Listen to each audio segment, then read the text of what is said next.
Bonjour à tous, donc nous continuons dans nos halachot du Kiddush et avant d'évoquer la Shita du Rama, dont on avait commencé à parler dans la dernière vidéo, eh bien j'aimerais compléter les règles des vins qui sont valables pour le Kiddush parce que il y avait un élément dont nous n'avions pas parlé, il s'agit du jus de raisin. Est-ce que le jus de raisin est valable pour le Kiddush? Alors on a vu les débats concernant les vins cuits, on avait dit que la halacha était finalement comme les poskim, comme les décisionnaires qui permettent les vins cuits, surtout que de nos jours, le fait de cuire le vin n'altère pas véritablement son goût, à part pour les grands connaisseurs, pour les vins très fins. Un vin simple, le fait d'avoir été cuit ou pasteurisé n'en fait pas baisser la qualité. Vous pouvez avoir des vins de bonne qualité qui sont mévouchal. Donc le jus de raisin étant mévouchal, ça ne pose pas véritablement de problème. Mais maintenant, le fait que ce soit du jus de raisin, est-ce que ça pose un problème? Eh bien, avant de comprendre ce qu'est le jus de raisin, il faut comprendre que dans les korbanot, concernant les vins qui accompagnaient les sacrifices dans le Beth Amikdash, il y avait certaines règles.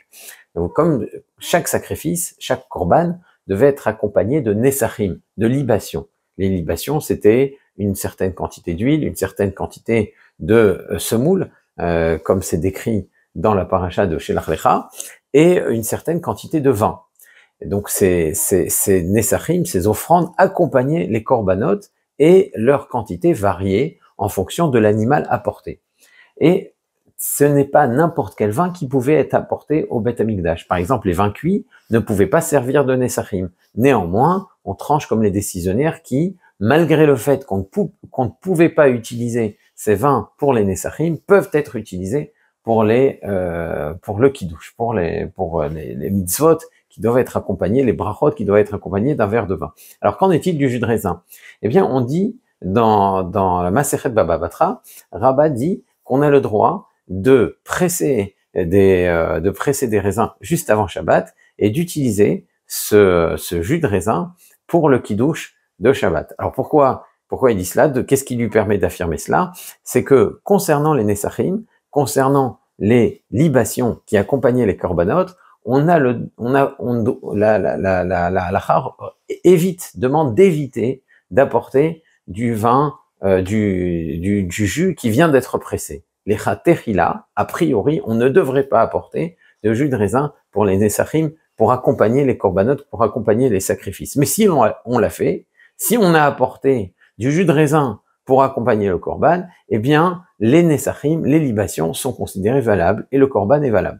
Ce qui veut dire que bediavad, du jus de raisin, est valable pour les nesachim. Eh bien, Rabba, ce qui dit, puisque pour le korban, bediavad, c'est valable, nous, pour le kiddush, on a le droit, les chatechila, a priori, de l'apporter. Ce qui signifie qu'on est plus permissif pour le kiddush que pour les nesachim, que pour les libations à apporter au Beth Amikdash. Donc c'est ce qui fait que le jus de raisin est permis pour la bracha du kiddush. Alors le jus de raisin qui est vendu dans le commerce c'est quand même un peu différent du jus de raisin dont on parle dans la halacha, dont parle Rabba. Rabba nous parle de raisins qui viennent d'être pressés. Mais si on le laissait reposer, eh bien il finirait par s'alcooliser. On appelle ça du mou en fait dans le jargon viticole, on n'appelle pas du jus de raisin, on l'appelle ça du mou parce que c'est ce qui va servir de matière première et pour ensuite donner du vin. Mais le jus de raisin qu'on achète dans le commerce, lui, il est traité de façon à ne pas pouvoir fermenter. Il est pasteurisé. Mis à part cela, il est aussi mévouchal.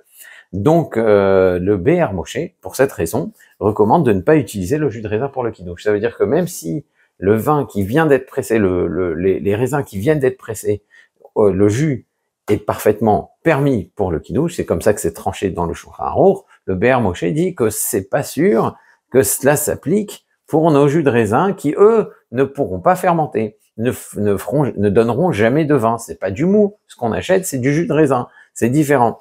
Donc, c'est le seul avis, la seule opinion qui rejette l'utilisation de jus de raisin pour le kiddush, mais la majorité des décisionnaires, notamment vous avez Rav Ovadia, Rav Eliashiv et d'autres encore, autorisent parfaitement l'utilisation du jus de raisin pour le kiddush, et c'est la coutume, y compris dans les milieux les plus respectueux de la halakha, bien sûr, y compris dans les yeshivot où on cherche à être mehader, à faire les choses de la meilleure façon possible. On utilise du jus de raisin pour le kiddush, évidemment pour la havdalah, sans aucun problème. Donc voilà pour le jus de raisin.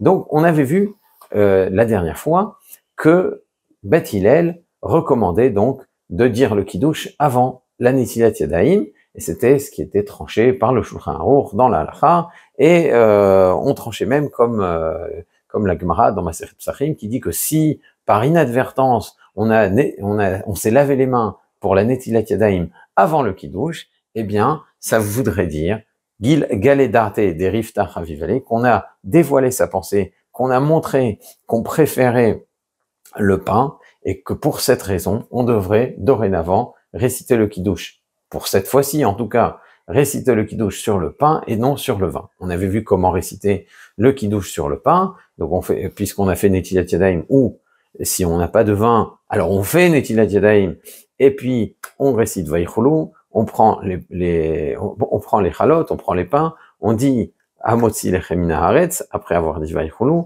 on dit le kiddush, Baruch ata Hashem Elokeinu melech haolam asher kideshanu bemitzvotav veratzavanu, etc. Baruch ata Hashem mekadesh hashabbat. Et ensuite, on entame le repas directement en consommant le pain, et tout le reste du repas vient accompagner le pain. Donc, on aura récité le kiddush sur le pain. Voilà l'opinion donc du Mechaber. Si on n'a pas de vin, on procède de cette manière. Et si on a fait Netilat Yadayim par inadvertance avant le kiddush, selon le Mechaber, selon Rav Yosef Karo et la tradition séfarade, on devrait donc réciter le kiddush sur le pain. Maintenant, le Rama, lui, tranche différemment. D'où vient cette chita du Rama, et quelle est-elle?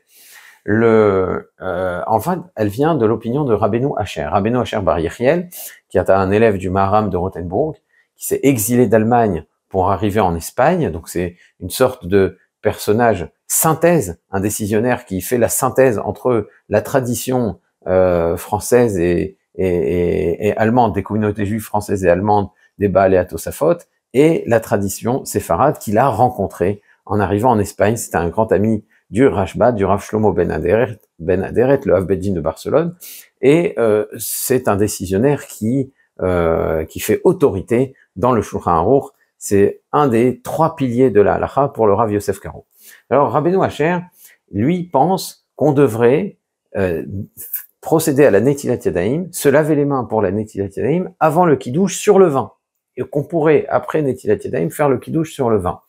Non pas parce qu'il trancherait comme Beth Shammai, on n'a pas le droit de trancher comme Beth Shammai, concernant les lois de pureté et d'impureté, évidemment, la halakha est comme Beth Hillel, mais pour une autre raison. On a un principe de En Kiddush et la Bimkom Seuda. Et ça, c'est une notion très importante qui va nous accompagner dans la suite des halachot sur le Kiddush. Le Kiddush ne peut se réciter que sur le lieu où on va prendre le repas. En Kiddush et la Bimkom Seuda. Et d'où vient cette halakha? Eh bien, c'est une racha que font nos chachamim, Vekarata la Shabbat Oneg. Tu feras du Shabbat un délice, donc dans le Navi Isharia, dans le prophète Isharia, d'ailleurs dans la Haftara qui est lue le matin de Kippour, et tu appelleras le Shabbat un délice. Vekarata la Shabbat Oneg. Cette kriya, cet appel du Shabbat, eh bien c'est le Kiddush, selon la dracha des Chachamim. Vekarata la Shabbat Oneg. Tu appelleras le Shabbat un délice. Où dois-tu appeler le Shabbat? Où dois-tu déclarer le Shabbat? Où est-ce que tu vas réciter le Kiddush? Eh bien, dans le lieu où se déroulera le Oneg, où se déroulera le délice du Shabbat, donc à table. Là, on va prendre le repas de Shabbat, qui est l'essentiel du Oneg, Shabbat, donc le repas relevé, le repas festif du Shabbat. Donc c'est à cet endroit-là que tu dois déclarer le Shabbat. De quelle manière? Par le Kiddush. Donc, En Kiddush et la Bimkom Seuda, le Kiddush ne se récite que sur le lieu de la Seuda. Donc, d'après le Roche, il faut rapprocher le plus possible le Kiddush du repas. C'est pas le Roche qui le dit, c'est la halakha. Ça veut dire qu'à partir du moment où on a dit le Kiddush, il ne faut pas qu'il y ait d'interruption entre le Kiddush et le repas, puisque Vekarata la Shabbat Oneg. Donc, si maintenant, on attend 1 heure entre le kiddush, on ne mange rien et on prend le repas 1 heure après, là, ça pose un problème. Tu peux pas parler de Vekarata la Shabbat Oneg alors que le repas a été pris longtemps après. Il faut aussi qu'il y ait que le repas suive immédiatement le kiddush. Il faut pas attendre, il faut pas qu'il y ait d'attente, il faut pas qu'il y ait d'interruption dans le temps, il faut pas qu'il y ait de changement dans l'espace, qu'on fasse le kiddush dans une maison et qu'on aille manger ailleurs. Alors, puisqu'il faut pas qu'il y ait d'interruption dans le temps, le plus tu peux rapprocher le repas du kiddush, le mieux c'est. Et donc, c'est ce qui fait dire au roche que si on fait la netilat yadayim, si on se lave les mains avant même le kiddush sera encore plus proche de la seuda. Tu t'es déjà lavé les mains, tu as les mains déjà propres pour pouvoir dire le motzi, pour pouvoir dire hamotzi lechem min haaretz. Donc, le repas pourra suivre immédiatement le kiddush. Et on fera un hidour, on améliorera considérablement donc le kiddush bimkom seuda, puisqu'il n'y a plus de possibilité d'interruption entre le kiddush et la seuda. Donc d'après le Roche, d'après Rabbeinu Asher Bar Yechiel, on fait d'abord Netilat Yadayim, pas parce qu'on préfère le pain, mais parce qu'on veut rapprocher le plus le kiddush de la seuda. Donc on fait d'abord Netilat Yadayim, et là, d'après le Roche, pas d'après le Machaber, d'après le Roche, le Netilat Yadayim ne m'oblige pas à réciter le kiddush sur le pain parce que je me suis pas lavé les mains parce que je suis pressé de prendre le pain. Je me suis lavé les mains pour que mon kiddush soit le plus proche possible de la seuda. Donc, il n'y a pas là, d'après le Rabbeinu Asher, de galé d'arte derifatar chavivale. Il n'y a pas de dévoilement de la pensée que je préfère le pain. Je ne préfère pas le pain, mais je veux qu'il soit consommé le plus tôt possible. Donc, on fait Netilat Yadayim et silencieusement ensuite, on commence le kiddush. Alors bien sûr, le kiddush, c'est une récitation, on le dit, mais le fait de dire le kiddush, c'est pas une interruption entre la Netilat Yadayim et la consommation du pain et le motzi, puisque ça, c'est ce qui permet de prendre la seuda. Sans kiddush, on peut pas prendre de seuda. Donc on récite le kiddush, Veshameru, Baruch ata Hashem Elokeinu melech haolam boré peri hagefen sur le verre de vin, Baruch ata Hashem Elokeinu melech haolam asher kideshanu mezota v'tzivanu verat asher kideshanu mezota verat savanu, etc. Baruch ata Hashem mekadesh Shabbat. On consomme le verre de vin, on le fait passer par chibouv mitzvah, et ensuite immédiatement on prend les chalot et on dit Hamotzi lechem min haaretz. Ça c'est l'opinion du Rabbeinu Asher, et c'est aussi comme ça que tranche le Rama, Rav Moshe Isserles. Et c'est pas seulement que le Rama tranche comme cela, et cette opinion a été suivie par les communautés d'Allemagne, d'Alsace-Lorraine, de peut-être une partie de la Hollande et de la Suisse, les communautés qu'on appelle les Yeke. Les Yeke, donc, font Netilat Yadayim avant le kiddush, et encore aujourd'hui, certaines familles donc ont conservé cette habitude de faire. Alors, en Europe de l'Est, on a plutôt tendance à suivre l'ordre recommandé par le Rav Yosef Karo et dire le kiddush avant Netilat Yadayim et Hamotzi lechem min haaretz. Est-ce que c'est permis de changer l'ordre habituel pour faire comme le Rama? Dans les communautés où on ne suit pas le Rama, est-ce qu'on peut, pour des raisons techniques, pour des raisons pratiques, demander à tout le monde de faire Netilat Yadayim et dire comme ça, on dit le kiddush, on est déjà tous assis et ensuite on enchaîne immédiatement sur la seuda. Quand il y a beaucoup de monde qui doivent faire Netilat Yadayim, c'est peut-être plus facile en termes d'organisation de faire en sorte que tout le monde s'asseye en ayant déjà fait Netilat Yadayim et immédiatement immédiatement réciter le kiddush et tout de suite Hamotzi, on n'ait pas besoin de réunir tout le monde pour le kiddush et ensuite s'interrompre pour que tout le monde aille faire Netilat Yadayim, etc. Ça peut présenter un certain avantage. Alors, est-ce que c'est permis de le faire? Eh bien, pour la personne qui récite le kiddush, là, évidemment, c'est un problème. Parce que d'après Rav Yosef Karo, le fait de faire Netilat Yadayim avant le kiddush, immédiatement, ça veut dire galé d'arte derifta chavivale. Tu fais Netilat Yadayim, ça veut dire que tu es pressé de consommer ton pain, tu préfères le pain au vin, eh bien pour toi, le kiddush doit se réciter sur le pain et non sur le vin. Donc évidemment, la personne qui récite le kiddush, elle, devra de toute façon faire Netilat Yadayim après. Mais pour les convives, justement, s'il s'agit d'organisation, est-ce qu'on peut dire à tous les convives de faire Netilat Yadayim avant, et seule la personne qui récite le kiddush, elle, attendra de faire Netilat Yadayim après le kiddush? Est-ce que ça, c'est possible de le faire?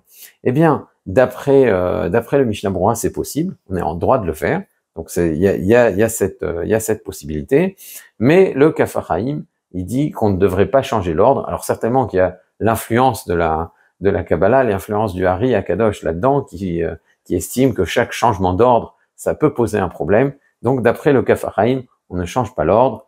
Tout le monde fera Netilat Yadayim après le Kiddush, et finalement, c'est pas plus mal, et c'est comme ça qu'on le fait en général. On évite de changer l'ordre, surtout qu'il y a un débat entre Beth Hillel et Beth Shammai. On préfère ne pas trop toucher à cela. Si on a une coutume spécifique de faire comme le Rama, on suivra cette coutume, et sinon, mieux vaut s'en tenir à l'habitude la plus répandue de dire le Kiddush, et ensuite seulement Netilat Yadayim et Hamotzi Lechem Min Haaretz. Donc on a parlé de la notion de En Kiddush et la Bimkom Seuda. Le Kiddush ne doit se réciter que sur le lieu où on va prendre la Seuda. Est-ce qu'on peut changer de salle? Dans quelle mesure il peut y avoir un changement entre l'endroit où on a dit le Kiddush et l'endroit où on a l'intention de manger? Alors si on a écouté le Kiddush dans une maison et qu'ensuite on va prendre un repas dans une autre maison, on n'a pas mangé dans la première maison, eh bien, tout le monde est d'accord que le Kiddush n'est pas valable. En Kiddush et la Bimkom Seuda.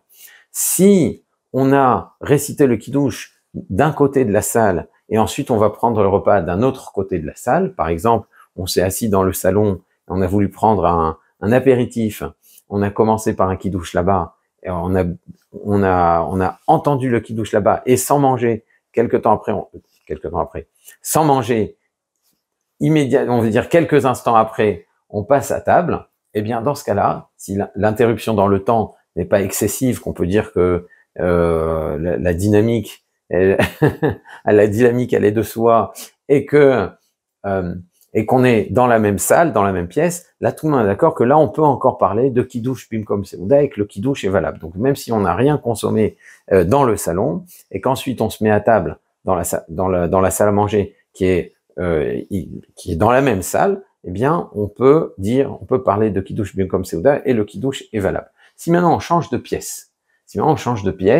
et qu'on récite le Kiddush dans une pièce, on entend le Kiddush dans une pièce, et qu'on va ensuite consommer le repas dans une autre pièce, là, on commence à rentrer dans ce que l'on appelle les sfekot, dans les doutes. Est-ce que c'est valable? Est-ce que ça n'est pas valable? Alors, si de la pièce où on a entendu le Kiddush, on peut voir la pièce où on va prendre le repas, et qu'on avait déjà l'intention d'y aller, ce qui est souvent le cas quand on parle de salon, salle à manger, alors là, on peut compter sur le fait que ça s'appelle Kiddush Bimkom Seuda, et le Kiddush est valable, on n'a pas besoin de reprendre le Kiddush à l'endroit où on va prendre le repas. Si en revanche, on a changé d'avis, on a écouté le Kiddush dans un endroit, et après, on change de pièce, on va dans une pièce qu'on ne voyait pas de l'endroit où on a entendu le Kiddush, ou bien on a changé d'avis, on change de pièce, et on le voyait, mais on a changé d'avis. Alors, si on change d'avis ou si on voit pas la première pièce, alors là, dans ces deux cas, on rentre dans un safek, et ce sont des situations absolument à éviter. Donc, il faut consommer quelque chose dans l'endroit où on récite le Kiddush pour que cela s'appelle Kiddush Bimkom Seuda. Alors, est-ce qu'il faut prendre tout un repas pour que ça s'appelle Kiddush Bimkom Seuda? On va voir que ce n'est pas nécessaire. Une quantité de mésonote et une quantité de vin peuvent suffire. Donc, c'est ce qu'on verra Bezrat Hashem la première fois, et on commencera à expliquer les règles du Kiddush de Shabbat matin. Si vous avez des questions au sujet de ce qui a été discuté dans cette vidéo, n'hésitez pas à le faire dans les commentaires ou dans notre groupe WhatsApp. Et d'ici là, je vous dis à très bientôt. Au revoir.